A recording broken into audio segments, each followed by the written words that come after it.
Welcome to my garden. This is a garden that I built after we moved here 6 years ago, and it's continually developing.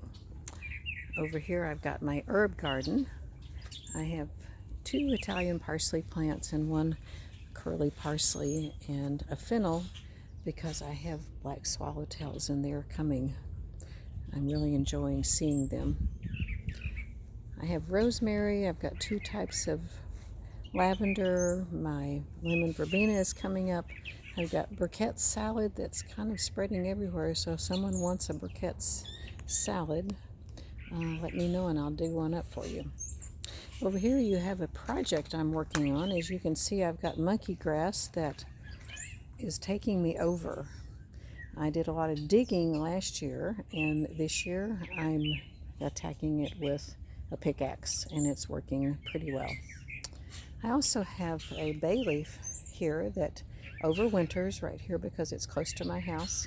And then I love mint, but I try to keep it contained, so that's why it's in this bed. And once I get the monkey grass out, it'll have room to grow.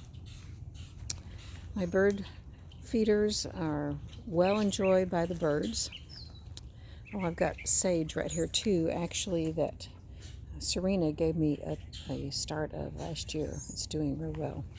One of my favorite plants is this blue flax that reseeds, not where I particularly want it, but I just love this little blue flax. It's such a sweet little plant. I have a lot of sweet williams that come up by seed. I have a few that are blooming. This area, my butterfly garden, has been kind of a problem for me. I have done a lot of weeding this spring to try to get things out of the way that have usually taken me over. So I'm very hopeful that this year I will be able to manage the plants that are here and put in some more. You can see I've already planted my pineapple sage that I got at the plant sale. I have a few other things that I haven't planted yet that are waiting over here for me to get a little bigger. I planted my hyacinth bean, and boy did it come up, so I will soon have it going up my arch right here. It's beautiful and the hummers love it. I have 2 rose bushes here. The one on this side is a peach color. I don't know what kind it was because it was growing in my front flower bed under shrubs in complete total shade, so I moved it back here and it's done real well. This one is a yellow California, I think is what it's called. I planted this one because my husband always called me his yellow rose of Texas, so it's planted with some of his ashes underneath, and it's doing quite well. This is my sedum garden. I love sedums, as you can see, and I have quite a few. The problem with sedums is that the weeds are hard to get out in between them. I have a plant over here that has been about to take me over, and I've been digging it up. If any of you can see the little purplish color leaves, this plant puts out runners under the ground and literally goes everywhere. This entire area was full of it. I dug the majority of it out, but there are some that are going to be coming back, and it has just a tiny little yellow flower. The color of the leaves is really the beauty of it, but it's not one that you really want because it will take you over. One of my milkweeds, I may have planted a little too soon, but it looks like it's going to survive. Over in this corner is my prayer bench and my little pond. This is where I spent a lot of my evenings during my husband's stroke, out here just relaxing and enjoying the sound of the water. I do have fish in the water. I've got lamb's ear right here that's doing quite well, except there's one spot there you see that's bare. I plant some in it, transplant some every year, and it always dies. I'll try it again this year and see if I can manage.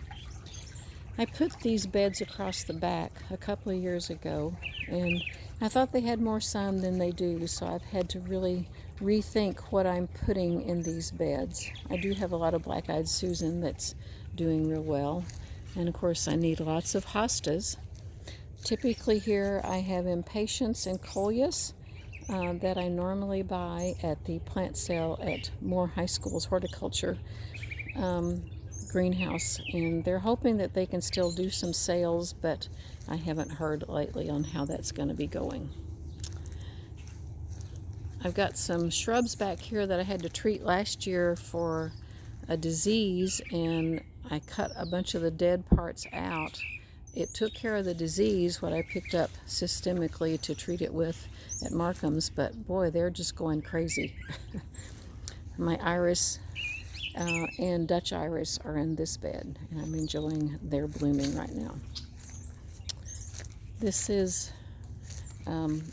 where I spend quite a bit of my time and enjoy my garden very much. So we will walk now around the side and to the front. This bed over here has a lot of cone flowers, and I moved some of my seedlings out today just to get some bright sunshine to see if that would help them really straighten up. I have 3 rain barrels. On the side here is a lot of shade, so of course hostas are the answer. On this side of the house, the people that live there, I have no idea what they had over here, but it's a lot of gravel and landscaping cloth, and so I haven't been able to grow anything. So it was a perfect place for compost bins. These are geo bins that I order from a company in Milwaukee, and this is the one I'm filling up this year. I've got to move everything in here over one, and then the one on the end is left from last year, and I think I'll leave it one more year before I put it out. There's another one of my rain barrels. As you come through the door, this gets morning sun but no afternoon sun, so I've got hostas there. And then this side gets afternoon sun but no morning sun, and I've got iris and let me see, what else do I have in there? Maybe some daylilies that have filled that up quite well. Coming around to my front, this is on the north side, so it's all shade most of the afternoon. So again, lots more hostas. I need to get a few different varieties, but these are the ones that I could easily get from a neighbor. I also have quite a few caladium bulbs planted in my front flower bed. They were just beautiful last year. I love that pop of color that the caladium bulbs have. And then I'll be putting, a few other things, some begonias in here for some more color. I had some gorgeous sun coleus here last year. I've already got my Joseph's coat purchased from the plant sale. It was a beautiful plant last year. And of course my lovely creeping phlox that are pretty right now and then just green the rest of the year. I have a string of begonias over here that I take in, of course, in the wintertime, and I love begonias. This begonia is an angel wing, and it's an heirloom plant. I got it from my dad years ago, and I've carried it all over the country. And my asparagus fern is doing quite well. I have one more flower bed to show you. I built this one about 2 years ago after my husband died, because this little gem magnolia tree is one that my friends in Wisconsin gave me in memory of my husband. And when it blooms, the wonderful sweet fragrance of the blossoms reminds me of my sweet precious husband.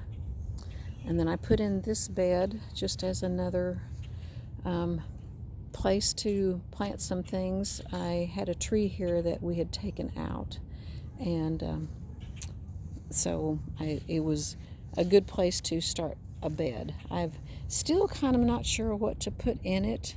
Every year I try a few different things, so this one is still in progress. I've got some stelladoras and some autumn sedum that look really good. And these are 2 hibiscus, and they are coming back up. I wasn't sure they were going to, but it looks like both of them are coming through. So, and my peony hasn't bloomed for me, but it looks like it's going to this year. I read that you can't have the roots too deep, so I pulled it up a little higher this year, and I think that's going to work. I do have 2 redbud trees, and neither one of them bloomed very well this year, so I'm not sure what happened there, but this is my garden and the place I spend a lot of my time. as all of you spend time in your garden. It is my therapy.